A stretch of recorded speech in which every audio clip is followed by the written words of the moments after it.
আজকে আমার আলোচনার বিষয় সহবাসে কোন পজিশনে মেয়েরা বেশি সুখ অনুভব করে। দেশের এবং প্রবাসের ভাই বোনদের প্রতি সালাম। আসসালামু আলাইকুম। আমি প্রভাষক ডাক্তার রিক্তা পারভিন, হোমিওপ্যাথি এবং আয়ুর্বেদিক চিকিৎসক।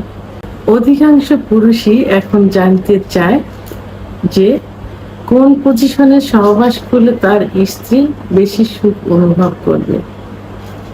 বাংলাদেশ সহ এশিয়া মহাদেশের অধিকাংশ পুরুষের যৌন অক্ষমতায় ভুগে থাকে। তো এই যৌন অক্ষমতার কারণে দেখা যায় যে অধিকাংশ মহিলারাই অর্থাৎ তাদের স্ত্রীরা পরকীয়ায় লিপ্ত হয়। স্বামীর সঙ্গে ভালো সম্পর্ক থাকে না, পারিবারিক কলহ থাকে, অশান্তিতে থাকে। তো সেই ক্ষেত্রে পুরুষ বিভিন্ন পন্থা অবলম্বন করে তার স্ত্রীকে একটু সুখ দেওয়ার জন্য, কারণ তারা মুখ ফুটে বলতে পারে না এবং লজ্জা পায় চিকিৎসা নিতে, যে কারণে বাজারে গিয়ে একটা অন টাইম ফার্মেসি থেকে কিনে এনে খাইতে থাকে। একটা সময় অন টাইমে কিন্তু কাজ করতে পারে না, অর্থাৎ কাজ করে না। আবার দেখা যায় কিছু হালুয়া এই জাতীয় কিছু চিকিৎসা নেয়, বিকল্প ধারার কিছু চিকিৎসা নেয়, যে চিকিৎসাতে যে কয়দিন ওষুধ খায় সে কয়দিন ভালো থাকে, ওষুধ শেষ হয়ে গেলে আবার আগের মতো হয়ে যায়। এমন হয়ে থাকে যে আগের থেকে বেশি খারাপ হয়ে যায়। তখন তারা এবং স্ত্রী তখন তাদের মানে অবাধ্য হয়ে যায়, তাদের সাধ্যের ভিতরে থাকে না, আয়ত্তে থাকে না। তখন সেই স্ত্রীকে ম্যানেজ করার জন্য তারা ওষুধের পাশাপাশি বিভিন্ন ওয়ে খুঁজতে থাকে কিভাবে স্ত্রীকে একটু সুখ দেওয়া যাবে। তো এই ওয়েতে এই সূত্র ধরে তারা জানতে চায় যে কোন পজিশনে সহবাস করে তার স্ত্রী একটু বেশি সুখ পাবে। তো সাধারণত বাঙালি, বিশেষ করে এশিয়া মহাদেশের দম্পতিদের সহবাসের যে পজিশনটা সেটা হলো স্ত্রী বেডে থাকবেন, স্বামী স্ত্রীর উপর থেকে সহবাস করবেন, এটাই কিন্তু বেশি প্রচলিত। তো সেই ক্ষেত্রে যদি স্বামী যৌন অক্ষমতায় ভোগে, বিশেষ করে যদি দ্রুত বীর্যপাতের সমস্যায় ভুগতে থাকে, তা উপর থেকে সহবাস করলে সাধারণত পুরুষ যদি উপর থেকে সহবাস করে তাহলে তাদের শক্তিটা বেশি লস হয়।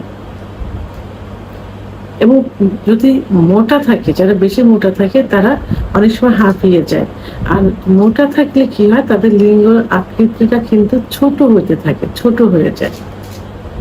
তো সেই অবস্থায় যদি উপর থেকে স্ত্রীর সঙ্গে সহবাসে লিপ্ত হওয়া যায়, তো অনেক স্ত্রী কিন্তু স্ত্রীর ভিতরে যে জরায়ের মুখটা থাকে, সে জরায়ের মুখে যদি স্বামীর পুরুষাঙ্গটার ঘর্ষণ লাগে তাহলে সুখ অনুভব করে।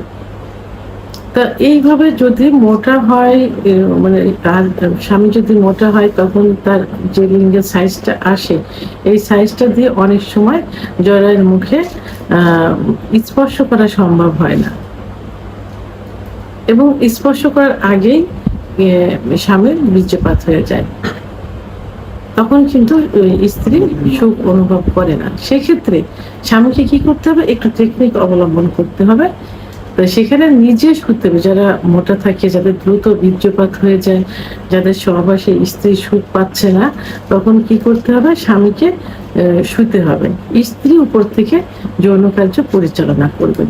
এতে কি হবে, তাদের কাঙ্ক্ষিত যে চাওয়াটা থাকে, অর্থাৎ যে জরায়ের মুখে স্বামীর পুরুষাঙ্গটা স্পর্শ লাগবে, এটা কিন্তু খুব ইজি ভাবে তারা নিজের আয়ত্তে এনে সেই স্পর্শটা কিন্তু তারা করাতে পারে, কারণ তখন যৌন কার্য তার আয়ত্তে থাকে, তারা ইচ্ছা মতো এটা ব্যবহার করতে পারে।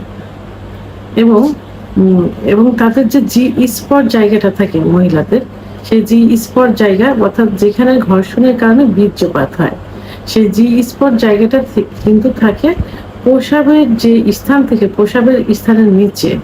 সে নিজে, স্ত্রী যখন সহবাস করবেন তখন তিনি নিজে ইচ্ছাকৃতভাবেই সে উপরের দিকে ধাবিত করে যৌন কার্য পরিচালনা করতে পারবেন। এতে কি হবে, তার খুব দ্রুত বীর্যপাত হয়ে যাবে এবং এতে স্ত্রী খুব তার শক্তিটা লস হবে, সেও সহজেই বীর্যপাত ঘটানোর জন্য চেষ্টা করবেন এবং তার নিজের আয়ত্তে পুরো যৌন কার্যটা রেখে নিজের মতো করে পরিচালনা করবেন। এবং মেয়েদের সেন্সিটিভ একটা জায়গা থাকে কিন্তু যখন ফোর প্লে করার কাজে সেটা ব্যবহার করে ব্রেস্ট মানে স্তন। তো যখন উপর থেকে সহবাসে লিপ্ত হবেন তখন স্তনটা তার হাজবেন্ডের দ্বারা খুব সহজেই স্পর্শ করাতে পারবেন, এটাতে তিনি আরো বেশি সুখ অনুভব করতে পারবেন।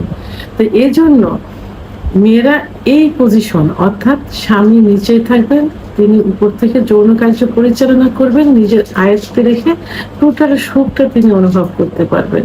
আর এই পজিশনটাই তার কাছে সবচেয়ে সুখের মনে হয়। তো ভিডিওটি সম্পর্কে যদি কোনো মতামত থেকে থাকে অবশ্যই কমেন্টসের মাধ্যমে জানাবেন। আর ভিডিওটি ভালো লাগলে লাইক, কমেন্ট, সাবস্ক্রাইব করে আমার সঙ্গে থাকুন। আল্লাহ হাফেজ।